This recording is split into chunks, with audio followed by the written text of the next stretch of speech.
Sixième partie, toujours la même chose, jouer, organiser, progresser. Donc première chose, apprendre le thème, analyser le thème en degrés, ensuite un travail sur le son et les intervalles, ensuite un travail sur la tonalité, la gamme et les degrés, les phrases de référence, faire sonner les accords avec les phrases transposées, créer un solo de référence à partir des phrases de référence, et ensuite il faudra inventer vos propres exercices. Voilà, on va travailler maintenant sur Bye Bye Blackbird et on va utiliser l'harmonie qu'on joue généralement en jam session.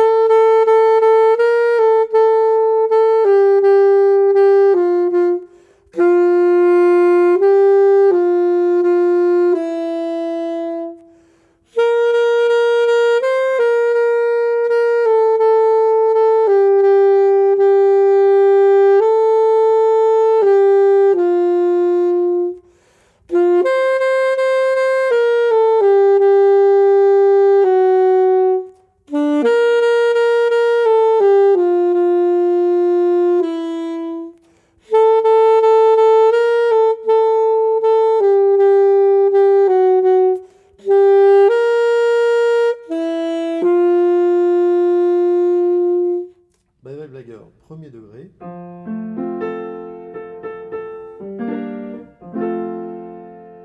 Deux, 5, 1.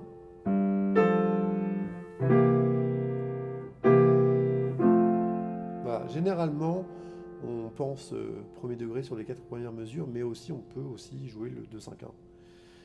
Ensuite, on va aller sur le troisième degré, qui est en fait comme un premier degré. Voilà. Un bémol 3 diminué.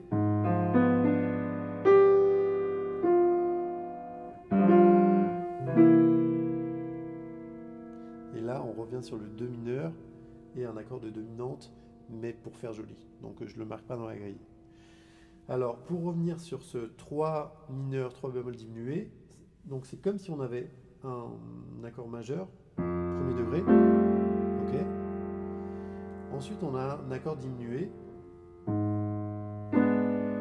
3 bémol diminué, c'est un accord diminué. Donc là, pour trouver les notes de l'accord diminué, il faut, comme je l'ai dit tout à l'heure, trouver l'accord de dominante. Voilà, en rajoutant la tonique.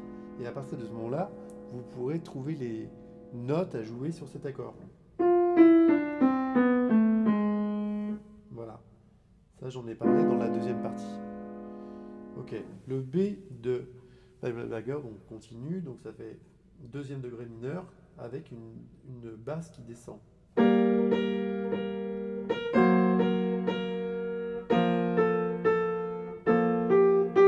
Voilà. Et ensuite 2, 5, 1.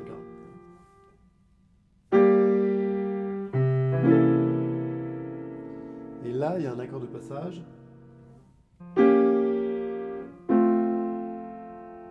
qu'on a dans la mélodie, mais qu'on n'a pas pour les solos. Donc dans les solos, on fera juste 2, 5, 1. Le pont qu'on va utiliser pour travailler les exercices, donc c'est un pont chromatique, avec des accords de dominante, mais de façon chromatique.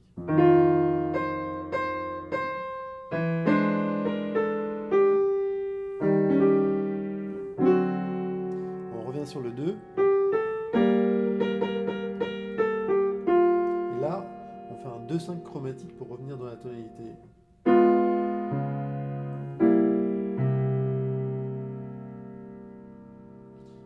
Dernier A.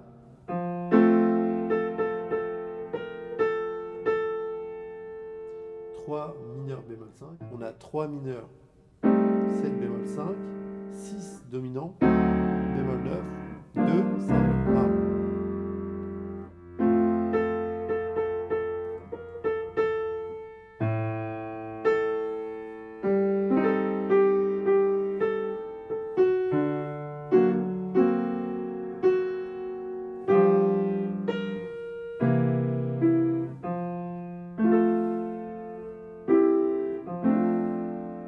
Voilà.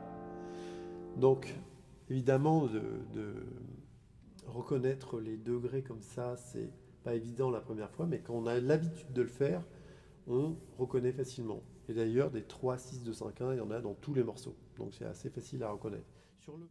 Alors maintenant, le son et les intervalles. Donc, comme je l'ai dit un peu plus tôt dans une autre partie, c'est important d'associer des chansons avec des intervalles.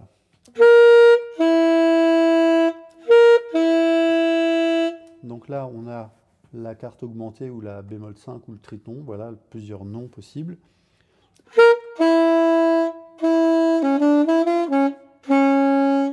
Et la chanson que j'ai trouvée par rapport à cet intervalle, c'est Blue Seven de Sonny Rollins. Ensuite, en montant, donc là, la chanson, ça serait Maria de West Side Story.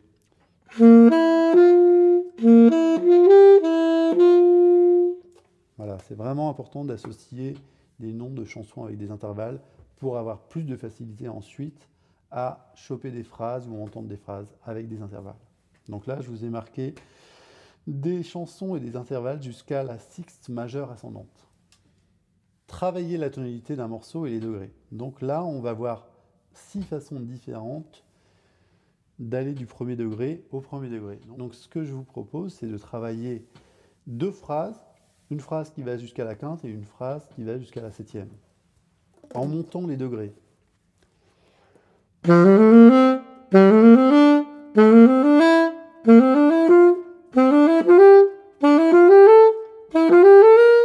Ok, maintenant je vais faire la même chose, la même marche harmonique, mais je vais jouer de la tonique jusqu'à la septième.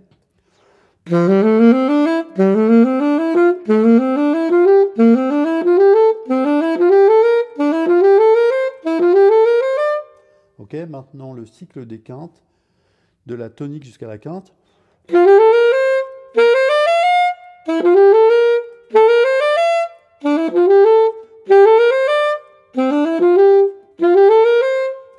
Ok, maintenant de la tonique jusqu'à la septième. 3, 4.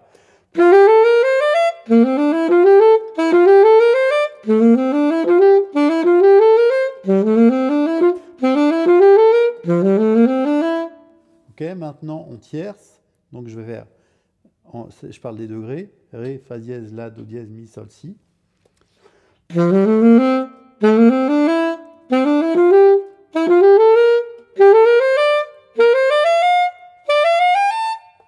Voilà, c'est vraiment intéressant de travailler tous ces chemins de la tonique à la tonique. Comme ça nous fait entendre des choses différentes ou des choses simplement qu'on a l'habitude d'entendre.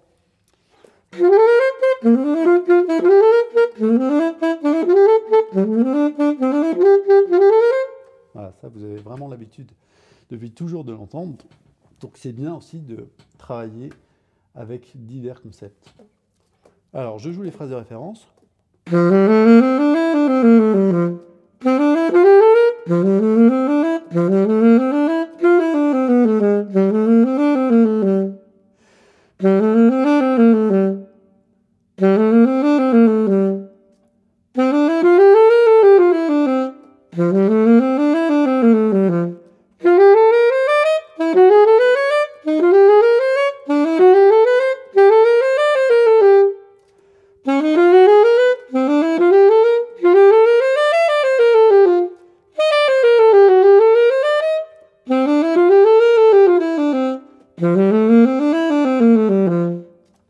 Voilà la phrase de référence. Je pourrais faire les phrases de référence en descendant, je vous laisse faire. Et là, je vous propose une petite idée de jouer sur les accords 3, 5, 1, 7 ou 3, 5, 7, 6 sur les accords majeurs. Et sur les accords mineurs. Voilà. C'est pour utiliser des couleurs qu'on retrouve quand même souvent. Alors, 1, 2, 3, 4.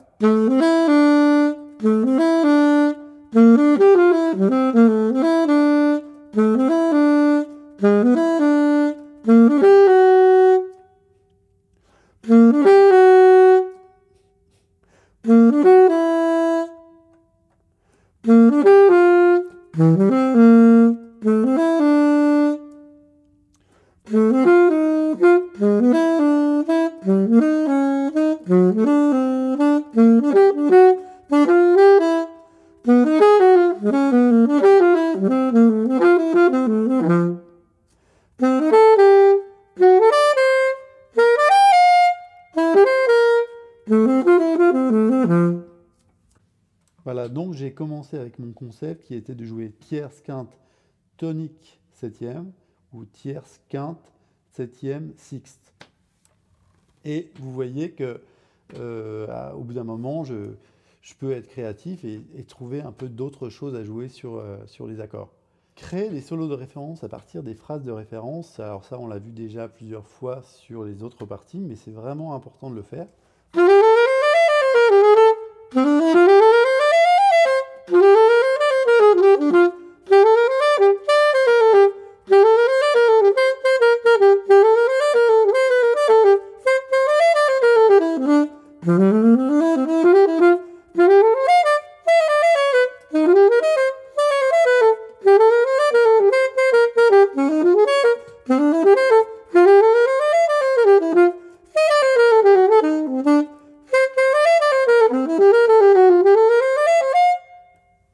Voilà mon solo de référence. Alors comment je fais un solo de référence? Comment je travaille un solo de référence? Alors souvent ce que je fais, c'est que j'écris le solo en fait. J'écris le début du solo, je joue la première phrase et je la joue jusqu'à ce que je trouve une suite logique. Et vous avez remarqué aussi que mon solo est très organisé toutes les 2 mesures. Il faut absolument s'organiser par rapport à la structure. Donc, ma phrase de référence c'est... Donc, je cherche une phrase pendant 2 mesures.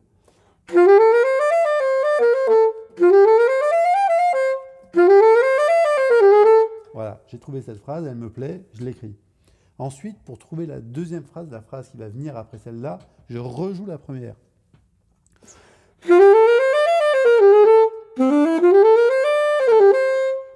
Je sais que sur la deuxième phrase que je joue, il y a aussi une phrase de référence, donc je commence avec, mais évidemment, le but du jeu, c'est de changer un peu la phrase. Donc, là, je sais comment commencer la phrase, donc je cherche autre chose.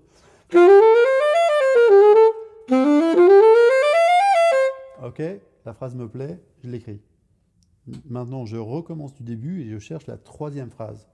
Je sais que la troisième phrase, elle va commencer par... Ok, et après, je dois aller sur un accord diminué. Donc là, c'est un peu compliqué d'aller de l'accord majeur à l'accord diminué, donc je me dis que je vais essayer d'aller sur la tonique de l'accord diminué, c'est-à-dire Fa diminué. Là, je suis sur Ré majeur et je vais sur Fa diminué. Voilà, très bien. Donc là, j'ai joué une phrase à partir de la tonique et je vais sur la tonique de l'accord suivant. Ça, c'est un concept qui est méga important. Jouer les toniques, c'est le plus important de tout, c'est jouer les toniques et surtout de savoir les jouer pour jouer d'autres notes. Donc si vous travaillez jamais avec les toniques, ça risque de vous poser des problèmes par la suite. Donc travaillez toujours avec les toniques et ensuite vous entendrez d'autres notes. Et en plus, quand vous jouez sur les toniques, en tant que spectateur, on n'est pas là à se dire « Oh là là, il joue la tonique ». Personne ne le sait, ça. On arrive à la fin de cette sixième partie. Et la dernière chose que je vous propose, c'est d'inventer des exercices. Être créatif, inventer des exercices, c'est très important par rapport à votre travail, par rapport au fait que si vous créez des routines tous les jours, il faut que ça soit créatif. Il faut que vous ayez des idées. Vous avez des idées de concept et après vous essayez de développer à l'intérieur de ces idées. Donc là, le but du jeu, c'est de jouer la phrase que j'ai trouvée sur le solo d'avant. J'ai mis un blanc sur la deuxième mesure et j'ai mis une note cible sur la troisième mesure.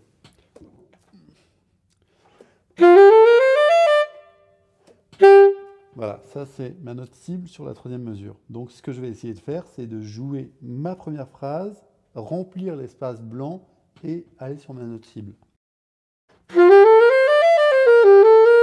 Alors par exemple, là j'ai pas réussi, bon bah c'est pas grave, je recommence jusqu'à ce que j'y arrive. Ok, là j'y suis arrivé, j'aimerais bien voir si je peux en faire d'autres.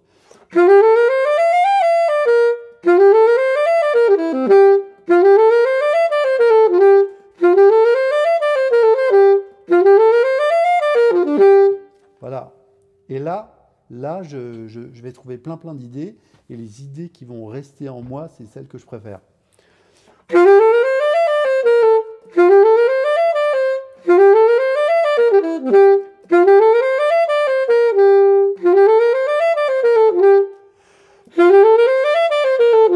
Voilà, c'est celle-là que je vais garder parce que c'est celle que je préfère. Et hop, on va continuer sur tout le morceau de cette façon-là. Maintenant, vous pouvez jouer des morceaux comme Sweet Georgia Brown, When You're Smiling, Smile, My Ideal, The Preacher, Little Boat, I Remember April, Stella by Starlight, Mambo In, Girl from Ipanema. Et tous ces morceaux, ils sont bien évidemment dans le songbook qui vous est offert. Donc le lien est dans la description, vous n'avez plus qu'à cliquer. 7e partie du jazz routine. Là, je vous propose une 50aine de routines, justement. Jouer un morceau librement, jouer en tournant autour du thème, jouer un morceau en embellissant le thème avec des appoggiatures, jouer un morceau en structurant des phrases toutes les 2 mesures, jouer un morceau en jouant une mesure puis respirer pendant une mesure. Voilà, là, il y a 50 idées comme ça. Les routines, c'est quelque chose qui veut dire qu'on va le faire régulièrement, et ça peut être aussi des concepts. Routine et concept, le mot est lancé, c'est un peu la même chose. Donc, moi j'ai appelé ça jazz routine parce que je trouve ça plus sympa que jazz concept. Et aussi parce que il ne faut pas oublier que si on veut progresser, il faut répéter les choses, répéter et être créatif. Être créatif, ça ne veut pas dire changer sans arrêt. Ça veut dire répéter quelque chose pour le faire sonner et ensuite l'utiliser sur un morceau. Parce que le plus important de toute façon par rapport à tout notre travail, c'est de pouvoir jouer sur des morceaux et d'apprendre des morceaux, d'apprendre beaucoup de morceaux. Je vous remercie, c'est la fin de cette série de vidéos sur le jazz routine, et donc j'espère que vous serez nombreux à acquérir ce document dans lequel j'ai mis beaucoup d'amour. Ciao, ciao.